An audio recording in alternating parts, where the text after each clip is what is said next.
भारत के मुख्य न्यायाधीश श्रीमान डी.वाई. चंद्रचूड़ जी, केंद्रीय कानून मंत्री मेरे साथी श्री अर्जुन राम मेघवाल जी, यूके के Lord chancellor mister Alex shock, attorney general, solicitor general, supreme court के अन्य सभी माननीय जजिस, बार काउंसिल के चेयरमैन और सदस्य, विभिन्न देशों से आए हुए प्रतिनिधिगण, राज्यों से आए प्रतिनिधिगण, देवी और सज्जनों,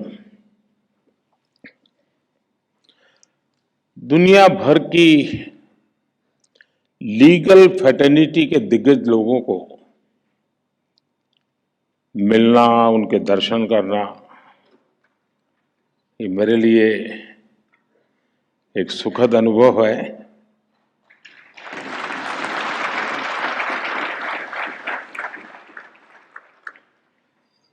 भारत के कोने कोने से यहाँ लोग आज उपस्थित हैं। इस कॉन्फ्रेंस के लिए लॉर्ड चांसलर ऑफ इंग्लैंड और बार एसोसिएशन ऑफ इंग्लैंड के डेलीगेट्स भी हमारे बीच हैं। इसमें कॉमनवेल्थ कंट्रीज और अफ्रीकन कंट्रीज के प्रतिनिधि भी हिस्सा ले रहे हैं। एक तरह से इंटरनेशनल लॉयर्स कॉन्फ्रेंस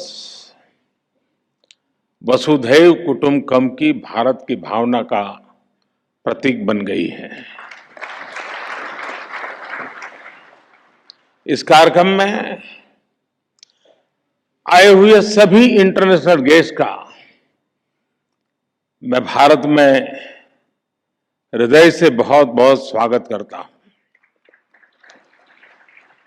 मैं बार काउंसिल ऑफ इंडिया को भी विशेष रूप से बधाई देता हूं, जो बखूबी से इस आयोजन का दायित्व निभा रही है। साथियों, किसी भी देश के निर्माण में वहां की लीगल फ्रेटर्निटी की बहुत बड़ी भूमिका होती है। भारत में वर्षों से जुडिशरी और बार भारत की न्याय व्यवस्था के संरक्षक रहे हैं। हमारे जो विदेशी मेहमान यहां हैं, उन्हें मैं एक बात खास तौर पर बताना चाहता हूं। कुछ ही समय पहले भारत ने अपनी आजादी के 75 साल पूरे किए हैं और आजादी की इस लड़ाई में लीगल प्रोफेशनल्स की बहुत बड़ी भूमिका रही है।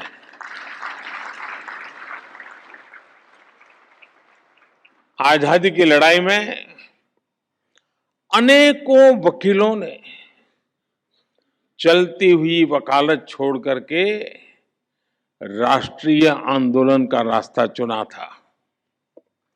हमारे पूज्य राष्ट्रपिता महात्मा गांधी, हमारे संविधान के मुख्य शिल्पी बाबा साहब आम्बेडकर, देश के पहले राष्ट्रपति डॉक्टर राजेंद्र प्रसाद, देश के पहले प्रधानमंत्री पंडित जवाहरलाल नेहरू, देश के पहले गृह मंत्री सरदार वल्लभ भाई पटेल, आजादी के समय देश को दिशा देने वाले लोकमान्य तिलक हो, वीर सावरकर हो, ऐसे अनेक महान व्यक्तित्व भी वकील ही थे।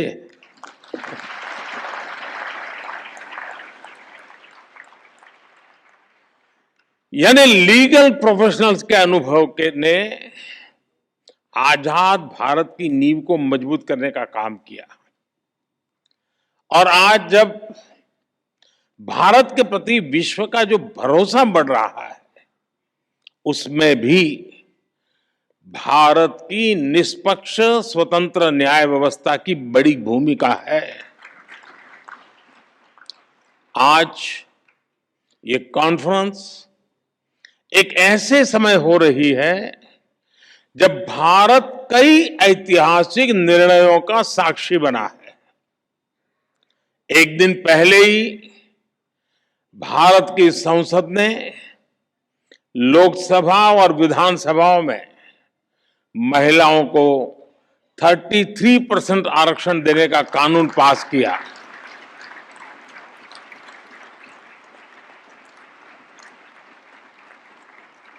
नारी शक्ति वंदन कानून भारत में विमेन लेड डेवलपमेंट की नई दिशा देगा, नई ऊर्जा देगा।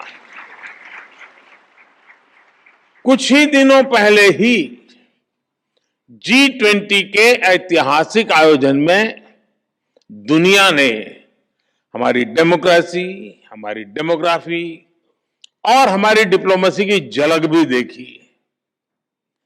एक महीने पहले आज के ही दिन भारत चंद्रमा के साउथ पोल के समीप पहुंचने वाला दुनिया का पहला देश बन गया था। ऐसी अनेक उपलब्धियों के आत्मविश्वास से भरा भारत आज 2047 तक विकसित होने के लक्ष्य के लिए मेहनत कर रहा है और निश्चित तौर पर इस लक्ष्य की प्राप्ति के लिए भारत को एक मजबूत, निष्पक्ष, स्वतंत्र न्यायिक व्यवस्था का आधार चाहिए। मुझे विश्वास है इंटरनेशनल लॉयर्स कॉन्फ्रेंस इस दिशा में भारत के लिए बहुत ही उपयोगी साबित होगा। मैं आशा करता हूं कि इस कॉन्फ्रेंस के दौरान सभी देश एक दूसरे की बेस्ट प्रैक्टिसेस से काफी कुछ सीख सकेंगे। फ्रेंड्स, 21वीं सदी में आज हम एक ऐसी दुनिया में रह रहे हैं जो डीपली कनेक्टेड है। हर लीगल माइंड या इंस्टीट्यूशन अपने जुरिडिक्शन को लेकर बहुत सचेत है, लेकिन ऐसी कई ताकतें हैं जिनके खिलाफ हम लड़ रहे हैं। वो बॉर्डर्स या जुरिडिक्शंस की परवाह नहीं करती।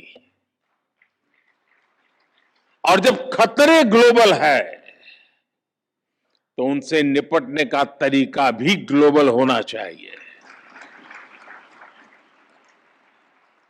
साइबर टेररिज्म हो, मनी लॉन्ड्रिंग हो, आर्टिफिशियल इंटेलिजेंस हो और इसके दुरुपयोग की भरपूर संभावनाएं हो, ऐसे अनेक मुद्दों पर सहयोग के लिए ग्लोबल फ्रेमवर्क तैयार करना सिर्फ किसी शासन या सरकार से जुड़ा मामला नहीं है। इसके लिए अलग अलग देशों के लीगल फ्रेमवर्क को भी एक दूसरे से जुड़ना होगा। जैसे हम एयर ट्रैफिक कंट्रोल के लिए मिलकर काम करते हैं। कोई देश ये नहीं कहता तुम्हारा कानून तुम्हारे यहां, मेरा कानून मेरे यहां। जी नहीं, फिर किसी का जहाज उतरेगा ही नहीं। हर कोई common rules and regulations, protocols का पालन करता है। उसी तरह हमें अलग अलग डोमेन में ग्लोबल फ्रेमवर्क तैयार करना ही पड़ेगा। इंटरनेशनल लॉयर्स कॉन्फ्रेंस इस दिशा में अवश्य मंथन करना चाहिए, दुनिया को नई दिशा देनी चाहिए। साथियों, एक अहम विषय ऑल्टरनेट डिस्प्यूट रिजोल्यूशन एडीआर का है। तुषार जी ने इसका काफी वर्णन भी किया। कॉमर्शियल ट्रांजैक्शन की बढ़ती कॉम्प्लेक्सिटी के साथ दुनिया भर में एडीआर का चलन भी तेजी से बढ़ा है। मुझे बताया गया है इस कॉन्फ्रेंस में इस विषय पर भी विस्तार से बात होने वाली है। भारत में तो सदियों से पंचायत के जरिए विवादों के निपटारे की व्यवस्था रही है, हमारे संस्कार में रहा है। इस इनफॉर्मल व्यवस्था को एक व्यवस्थित रूप देने के लिए भी भारत सरकार ने मीडिएशन एक्ट बनाया है। भारत में लोक अदालत की व्यवस्था भी विवादों को हल करने की दिशा में बड़ा माध्यम है। और मुझे याद है, मैं जब गुजरात में था तो एवरेज एक मामला का न्याय होने तक सिर्फ 35 पैसे का खर्च होता था, 35 पैसे। यानी ये व्यवस्था हमारे देश में होती है। पिछले 6 साल में करीब 7 लाख केसेस को लोक अदालतों में सुलझाया गया है। साथियों, जस्टिस डिलीवरी का एक और बड़ा पहलू है जिसकी चर्चा बहुत कम हो पाती है, वो है भाषा और कानून की सरलता। अब हम भारत सरकार में भी सोच रहे हैं कि कानून 2 प्रकार से प्रस्तुत किए जाए। एक, जिस भाषा पे आप लोग के आदी है वो वाला ड्राफ्ट होगा, और दूसरा देश का सामान्य मानवी समझ सके ऐसी भाषा।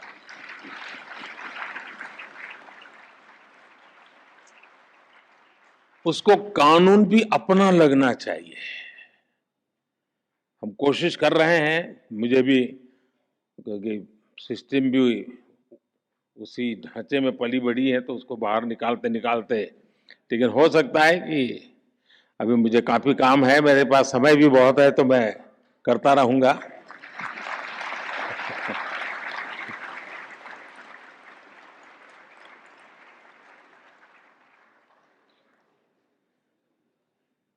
कानून किस भाषा में लिखे जा रहे हैं, अदालती कार्यवाही की भाषा में हो रही है, ये बात न्याय सुनिश्चित कराने में बहुत बड़ी भूमिका निभाती है। पहले किसी भी लॉ के ड्राफ्टिंग बहुत कॉम्प्लेक्स होती थी।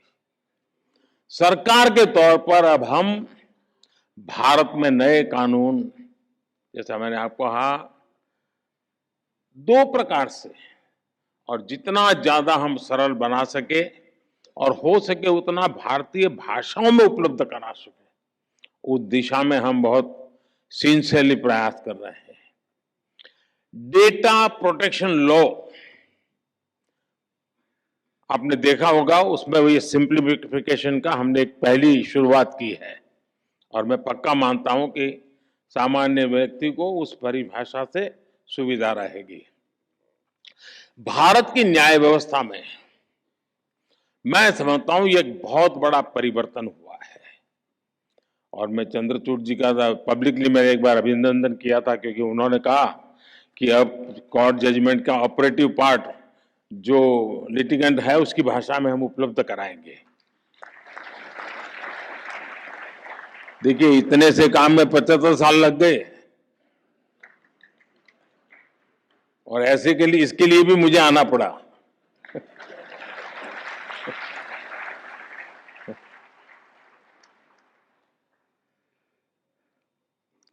मैं भारत के सुप्रीम कोर्ट को इसके लिए बधाई दूंगा कि उसने अपने फैसलों को कई स्थानीय भाषाओं में भी अनुवाद करने की व्यवस्था की है। इससे भी भारत के सामान्य व्यक्ति को बहुत मदद मिलेगी। कोई पेशेंट हो ना, अगर डॉक्टर भी पेशेंट की भाषा में उसे बात करे तो आधी बीमारी यूं ही ठीक हो जाती है। बस यहां ये मामला बाकी है। साथियों, हम टेक्नोलॉजी से, रिफॉर्म से, न्यू जुडिशियल प्रैक्टिसेस से कानूनी प्रक्रिया को कैसे और अच्छा कर सकते हैं, इस पर निरंतर काम होना चाहिए। टेक्नोलॉजी एडवांसमेंट ने जुडिशरी सिस्टम के सामने बड़े एवेन्यूज बना दिए हैं। थोड़े से टेक्नोलॉजिकल एडवांसमेंट ने ही हमारे ट्रेड, इन्वेस्टमेंट और कॉमर्स सेक्टर को बहुत बड़ा बूम दिया है। ऐसे में लीगल प्रोफेशनल से जुड़े लोगों को भी इस टेक्नोलॉजिकल रिफॉर्म से ज्यादा जुड़ना होगा। मैं आशा करता हूं कि इंटरनेशनल लॉयर्स कॉन्फ्रेंस न्यायिक व्यवस्थाओं के प्रति पूरी दुनिया का विश्वास बढ़ाने में सहायक सिद्ध होगी। मैं इस आयोजन से जुड़े हर व्यक्ति को इस सफल कार्यक्रम के लिए अपनी ढेर सारी शुभकामनाएं देता हूं। बहुत बहुत धन्यवाद।